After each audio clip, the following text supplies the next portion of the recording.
नंदुरबारमध्ये वयोश्री योजनेअंतर्गत दिव्यांग गरजू नागरिकांसाठी विशेष सहाय्य शिबिराचे आयोजन।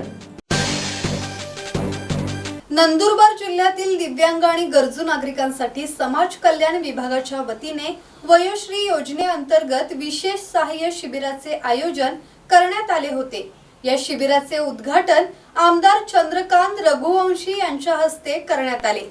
यावेळी 1000हून अधिक नागरिकांची तपासणी करण्यात आली।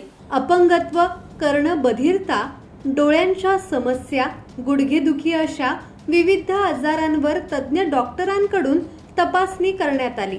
पात्र लाभार्थ्यांना व्हीलचेअर, श्रवण यंत्र, काठी, कमरेच्या पट्ट्याचे मोफत वाटप करण्यात आले। दुर्दैवानं नंदुरबार जिल्ह्याची नोंद तिथं नव्हती किंवा नंदुरबार जिल्ह्याचे लोकप्रतिनिधी एवढे ॲक्टिव्ह नव्हते, म्हणून कोणी घ्यायची हिंमत करत नव्हतं। मी सांगितलं की मी जिल्ह्याचा कॅम्प घ्यायला तयार आहे। जर जिल्ह्याच्या नंदुरबारच्या ठिकाणी असेल तर मी जिल्ह्यातून लोक आणतो, इथं तपासतो। मग नंतर त्यांनी सांगितलं, मी पत्र दिलं आदरणीय रामदास आठवले साहेबांना।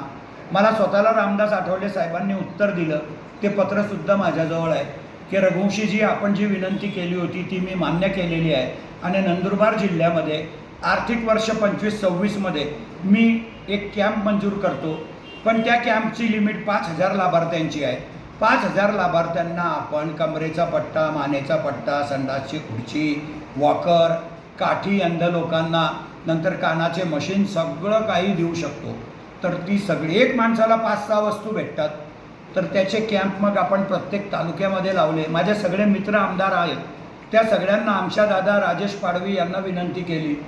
आज नंदुरबारचं आहे, उद्या शेवटचं शिबिर हे नवापूरचं आहे। शिरीष नाईक यांनाही विनंती केली आहे आणि भरत गावितांनाही विनंती केली आहे की ते शिबिर यशस्वी करा तुम्ही। आणि त्या सगळ्या लोकांना एकच महिन्यामध्ये, कारण हे शेवटी आज ठरेल की किती लोक अपंग आहेत, कोणाला काय द्यायचं, पण या वस्तू कानपुरून येतात, त्याला यायला 1 महिना तरी लागतो। मी याच्यापूर्वी मी माझ्या स्वतःच्या हॉस्पिटल छत्रपती हॉस्पिटलला 2-3 शिबिरं घेतलेली आहेत। 3 शिबिरं घेऊन शेकडो लोकांना त्या वस्तूंचं वाटप केलं आहे। आत्ताही आपण करतोय। आपण एक केंद्राची सुद्धा मागणी इथं करतोय की ते कायमस्वरूपी इथं उघडावं। त्यांना वाटल्यास नंदुरबार नगरपालिकेकडनं मी जागा उपलब्ध करून नाही देईल, तर मी बांधूनही देईल। त्यांना जर केंद्र बांधून पाहिजे असेल तरी नंदुरबार नगरपालिका देईल, कारण शेवटी माझ्या जिल्ह्याच्या, माझ्या शहराच्या जनतेची कायमस्वरूपी सोय होणार आहे। आणि मग इथं या वस्तू स्टोअर राहतील आणि जो बी अपंग, जो बी पात्र राहिला त्याला त्याच दिवशी त्या वस्तू मिळतील। 1 महिना थांबायची बी गरज भासणार नाही। आत्तासुद्धा दुर्दैवानं ते केंद्र मंजूर आहे इथं, पण त्या केंद्राचं कवडीचं काम नाही। एक बी शिबिर त्या केंद्राने घेतलेलं नाही, फक्त केंद्र मंजूर आहे आणि काही लोक सत्ताधारी पक्षाचे आहेत म्हणून त्यांनी मंजूर करून ठेवलं आहे। पोट भरायचा धंदा आहे, आम्हाला सेवा करायची आहे। आम्ही नंदुरबार नगरपालिकेकडून बांधून देऊ आणि केंद्रसुद्धा इथं मंजूर करायला लावू। यावेळी नगराध्यक्ष रत्ना रघुवंशी, शिवसेना जिल्हा प्रमुख ॲडव्होकेट राम रघुवंशी, उपनगराध्यक्ष प्रथमेश चौधरी, पाणीपुरवठा सभापती कैलास पाटील, नगरसेवक राऊ मोरे, कुणाल वसावे, प्रेम सोनार, मनीषा वळवी, सोनिया राजपूत यांच्यासह डॉक्टर्स उपस्थित होते। सुरेश सुतार, संवाद मराठी लाईव्ह, नंदुरबार।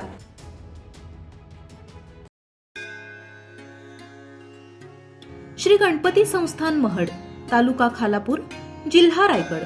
श्री वरद विनायकाच्या भक्तांसाठी भक्त निवासाची सोय, स्वच्छता आणि 24 तास गरम पाणी, सीसीटीव्हीची नजर।